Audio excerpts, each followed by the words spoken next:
마침내 눈물 없는 나라가 오리라. 요한계시록 21장 1절에서 8절 말씀. 또 내가 새 하늘과 새 땅을 보니 처음 하늘과 처음 땅이 없어졌고 바다도 다시 있지 않더라. 또 내가 보매 거룩한 성 새 예루살렘이 하나님께로부터 하늘에서 내려오니 그 준비한 것이 신부가 남편을 위하여 단장한 것 같더라. 내가 들으니 보좌에서 큰 음성이 나서 이르되 보라, 하나님의 장막이 사람들과 함께 있음에 하나님이 그들과 함께 계시리니 그들은 하나님의 백성이 되고 하나님은 친히 그들과 함께 계셔서 모든 눈물을 그 눈에서 닦아주시니 다시는 사망이 없고 애통하는 것이나 곡하는 것이나 아픈 것이 다시 있지 아니하리니 처음 것들이 다 지나갔음이러라. 보좌에 앉으신 이가 이르시되 보라, 내가 만물을 새롭게 하노라 하시고 또 이르시되 이 말은 신실하고 참되니 기록하라 하시고 또 내게 말씀하시되 이루었도다. 나는 알파와 오메가요 처음과 마지막이라. 내가 생명수 샘물을 목마른 자에게 값없이 주리니 이기는 자는 이것들을 상속으로 받으리라. 나는 그의 하나님이 되고 그는 내 아들이 되리라. 그러나 두려워하는 자들과 믿지 아니하는 자들과 흉악한 자들과 살인자들과 음행하는 자들과 점술가들과 우상 숭배자들과 거짓말하는 모든 자들은 불과 유황으로 타는 못에 던져지리니 이것이 둘째 사망이라. 평생을 속고 속이며 눈물로 얼룩진 삶을 살았던 야곱을 기억해 보시겠습니까? 야곱은 형과 아버지를 속여 장자의 축복을 빼앗았고 외삼촌 라반에게 속아 20년간 고된 노동을 했습니다. 사랑하는 아내 라헬을 먼저 떠나보내고 가장 사랑했던 아들 요셉을 잃은 줄로만 알고 슬픔의 세월을 보냈습니다. 그의 인생은 눈물과 한숨의 연속이었습니다. 그러나 그의 마지막은 하나님의 약속 안에서 평안을 누렸습니다. 오늘 본문 말씀은 모든 고통과 슬픔의 역사가 끝나고 하나님께서 그의 백성과 영원히 함께 거하시는 완전한 회복과 새로운 시작을 선포하고 있습니다. 이 새 하늘과 새 땅은 단순한 환경의 변화가 아니라 하나님과의 온전한 관계 회복이며 모든 눈물의 근원이 사라지는 최종적인 위로의 성취입니다. 요한계시록은 로마 제국의 극심한 박해 아래 있던 초대교회 성도들에게 보내진 위로와 희망의 편지입니다. 수많은 순교와 고난 앞에서 절망하던 성도들에게 사도 요한은 환상을 통해 역사의 최종 승리가 하나님께 있음을 보여주는 성경입니다. 특히 오늘 말씀은 세상의 모든 심판이 끝나고 마침내 도래할 영광스러운 하나님 나라의 모습을 장엄하게 묘사하고 있습니다. 첫 하늘과 첫 땅, 즉 죄로 오염된 옛 질서가 사라지고 하나님께서 친히 거하시는 새 예루살렘이 임하게 됩니다. 그곳에는 더 이상 죽음이나 슬픔, 고통이 존재하지 않으며 하나님께서 만물을 새롭게 하시고 믿음으로 이기는 자들에게 이 모든 영광을 상속으로 주시겠다라고 약속하고 있습니다. 오늘 본문이 말하는 새 예루살렘의 가장 큰 특징은 무엇입니까? 4절을 함께 읽겠습니다. 모든 눈물을 그 눈에서 닦아주시니 다시는 사망이 없고 애통하는 것이나 곡하는 것이나 아픈 것이 다시 있지 아니하리니 처음 것들이 다 지나갔음이러라. 본문 말씀에서 닦아주신 이로 번역된 헬라어 엑살레이포라는 단어는 단순히 육체적인 눈물을 닦는 행위를 넘어서 완전히 지워 없앤다, 도말한다 라는 강력한 의미를 가지고 있습니다. 따라서 이 말씀은 하나님께서 우리의 슬픔을 위로하시는 수준을 넘어서서 슬픔의 원인 자체를 영원히 제거하심을 뜻합니다. 사망과 애통, 아픔 같은 처음 것들, 즉 죄로 인해 파생된 모든 비극이 완전히 사라지는 것을 뜻합니다. 구약의 이사야서 25장 8절에서는 사망을 영원히 멸하실 것이라 주 여호와께서 모든 얼굴에서 눈물을 씻기시며 라는 예언에 대한 최종적인 성취가 새 예루살렘에서 일어나게 될 것이라는 겁니다. 우리는 예수님의 십자가와 부활을 통해서 이 약속의 첫 열매를 맛보았습니다. 예수님은 나사로의 무덤 앞에서 눈물을 흘리시며 죽음의 고통에 공감하셨고 부활하심으로써 사망 권세를 이기셨습니다. 최근의 갑작스러운 수해로 인해 가족을 잃은 유족들이 서로의 아픔을 보듬으며 봉사 공동체를 만들어서 더 어려운 이웃들을 돕는다는 소식을 본 적이 있습니다.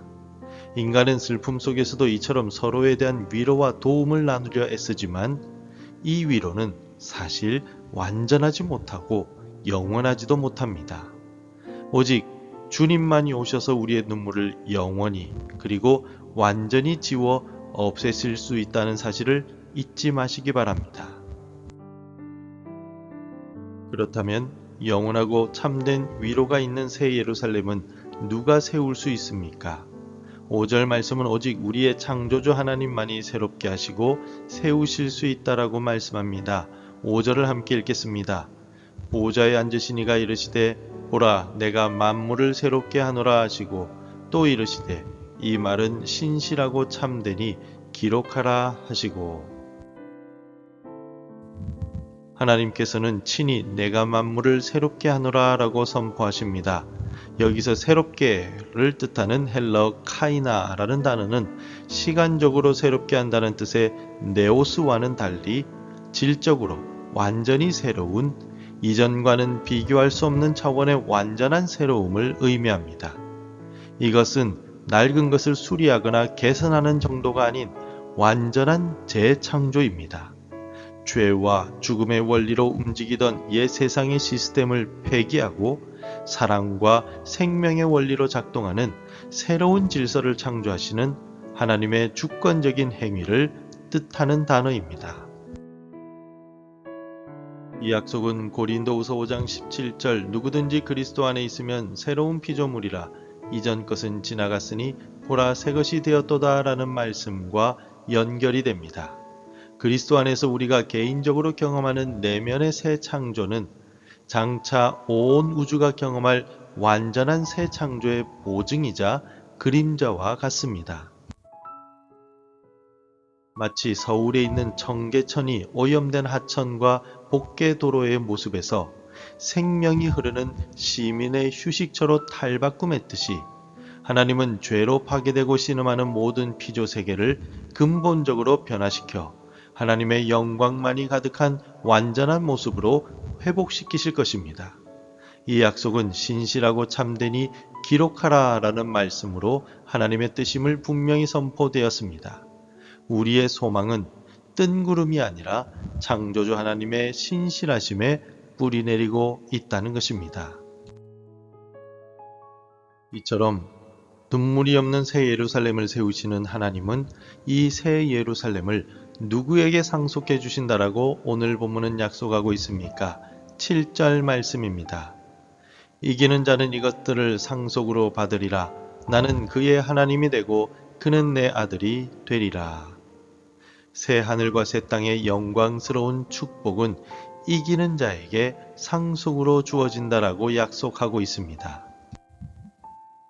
이기는 자는 요한계시록 2장 3장의 7교회에 보내는 편지에서 반복적으로 등장하는 핵심 개념으로 세상의 유혹과 박해, 자기 안의 죄성과 싸워 끝까지 믿음을 지키는 성도들을 의미합니다.